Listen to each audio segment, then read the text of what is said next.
आपके पास जितना समय अभी है उससे अधिक समय कभी नहीं होगा। एक इंसान की औसत आयु 78 वर्ष मानकर यह आकलन किया गया है कि हमारे पास मात्र 9 वर्ष और 6 महीने ही होते हैं अपने सपनों को पूरा करने के लिए और कुछ कर दिखाने के लिए। इस आकलन के अनुसार औसतन 29 वर्ष सोने में, 6 वर्ष शिक्षा में, 10 से 12 वर्ष नौकरी में और 10 वर्ष मनोरंजन में व्यर्थ चले जाते हैं। इस तरह हमारे पास केवल 3500 दिन यानी 84,000 घंटे ही बचते हैं अपने ड्रीम्स को पूरा करने और कुछ कर दिखाने के लिए। संसार की सबसे मूल्यवान वस्तु समय ही है, लेकिन वर्तमान समय में ज्यादातर लोग निराशामय जीवन जी रहे हैं और वे इस समय का इंतजार कर रहे होते हैं कि उनके जीवन में कोई चमत्कार होगा जो उनकी निराशामय जिंदगी को बदल देगा। दोस्तों, वह चमत्कार आज और अभी से शुरू होगा और उसे करने वाले व्यक्ति आप ही होंगे, क्योंकि उस चमत्कार को आपके अलावा कोई दूसरा व्यक्ति नहीं कर सकता। और इस शुरुआत के लिए हमें अपनी सोच और अपने बिलीव को बदलना होगा। याद रखिए, हमारे साथ वही होता है जो हम मानने लगते हैं। किसी ने क्या खूब कहा है, तुम सिर्फ अपने आप से मत हारना, फिर कोई दूसरा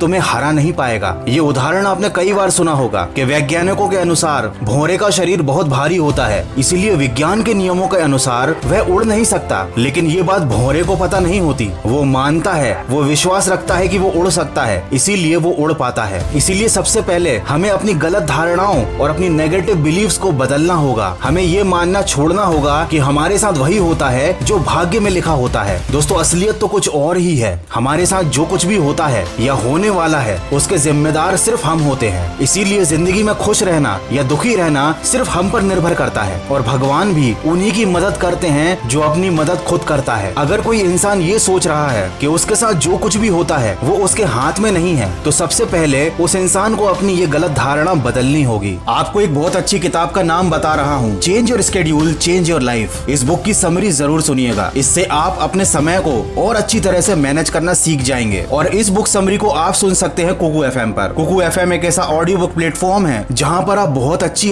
हजारों ऑडियो बुक को बिना किसी डिस्ट्रैक्शन के सुन सकते हो, वो भी अपनी रीजनल लैंग्वेज में। इंडिया के leading audio book platform Kuku FM पर 1000 प्लस आवर का कंटेंट अवेलेबल है और कूपन कोड वॉइस 50 यूज करके 399 वाले एनुअल सब्सक्रिप्शन पर आपको 50% ऑफ भी मिलेगा। ये ऑफर केवल फर्स्ट 250 यूजर्स के लिए है। तो सिर्फ 199 रुपए में साल भर के लिए अनलिमिटेड नॉलेज और मोटिवेशन से भरी ऑडियो बुक्स को सुनिए सिर्फ कुकू एफएम पर। इसे डाउनलोड करने की लिंक मैंने डिस्क्रिप्शन में दी हुई है। दोस्तों, कामयाबी पर मिठाई मांगने वाले तकलीफ में कभी नजर नहीं आते, तो इधर उधर के फालतू लोगों के चक्कर में अपना समय खराब करना बंद करो। जीवन की सबसे बड़ी गलती वो गलती होती है जिस गलती से हमको सीख नहीं पाते, और हम हर रोज छोटी छोटी ऐसी बहुत सी गलतियां करते रहते हैं और उन पर ध्यान भी नहीं देते। यही छोटी छोटी गलतियां बाद में बड़ी बड़ी परेशानियां खड़ी करती हैं। और सबसे बड़ी गलती है अपना समय खराब करना। अधिकतर लोग जाने अनजाने में समय बर्बाद करते हैं और बाद में सोचते हैं कि उन्हें सफलता क्यों नहीं मिलती। दोस्तों, अच्छे विचार सुनने से जीवन में परिवर्तन नहीं आता, उन विचारों पर चलकर परिवर्तन आता है। जीवन में सहारों की उम्मीद करना छोड़ दीजिए, क्योंकि ये आपको खोखला बना देते हैं। अपनी ताकत के बल पर जीना शुरू कीजिए। अपने आप को अपना सबसे सच्चा साथी बनाइए, इससे आप दुनिया के सबसे ताकतवर इंसान बन जाएंगे। और हाँ, इस बात को जरूर याद रखिएगा कि आपके पास सपनों को पूरा करने के लिए और कुछ कर दिखाने के लिए मात्र 3500 दिन यानी 84,000 घंटे ही हैं। भगवान श्री कृष्ण ने गीता में कहा है, जीवन एक संघर्ष है और इसका सामना प्रत्येक व्यक्ति को करना पड़ता है। मतलब मुसीबतों से भागना नई मुसीबतों को निमंत्रण देने के समान है। जीवन में समय समय पर हर किसी को चुनौतियों और मुसीबतों का सामना करना ही पड़ता है और यही जीवन का सबसे कड़वा सत्य है। अंग्रेजी में एक कहावत है, a smooth sea never made a skilful mariner. मतलब एक शांत समुद्र में कोई भी नाविक कुशल नहीं बन पाता। कोई भी एक ऐसा सफल व्यक्ति आपको जिंदगी में नहीं मिलेगा जिसने सफलता से पहले मुसीबतों का सामना न किया हो, बुरे दिन न देखे हो। इसलिए आप कभी भी अपने बुरे वक्त में हार मत मानिए। बस इतना याद रखिए कि बीच रास्ते से लौटने का कोई फायदा नहीं, क्योंकि लौटने पर आपको उतनी ही दूरी तय करनी पड़ेगी जितनी दूरी तय करने पर आप लक्ष्य तक पहुंच सकते हैं। अधिकतर लोग ठीक उस समय हार मान लेते हैं जब उन्हें सफलता मिलने ही वाली होती है। उनकी मंजिल उनसे बस एक और कदम दूर होती है और वो हार कर कोशिश करना बंद कर देते हैं। तो ऐसी गलती आप बिल्कुल मत कीजिएगा। कभी कोशिश करना बंद मत कीजिएगा, कभी भी अपना समय व्यर्थ मत जाने दीजिएगा। आशा करता हूँ इस वीडियो से आपको कुछ सीखने जरूर मिला होगा। तो सकारात्मक सोच के साथ अपने लक्ष्य की तरफ बढ़ते चलिए। मैं मिलूंगा आपसे अगले वीडियो में जो आपके जीवन में सकारात्मक ऊर्जा को भर दे और आपको दिखाए एक सही दिशा। सुनते रहिए मन की आवाज।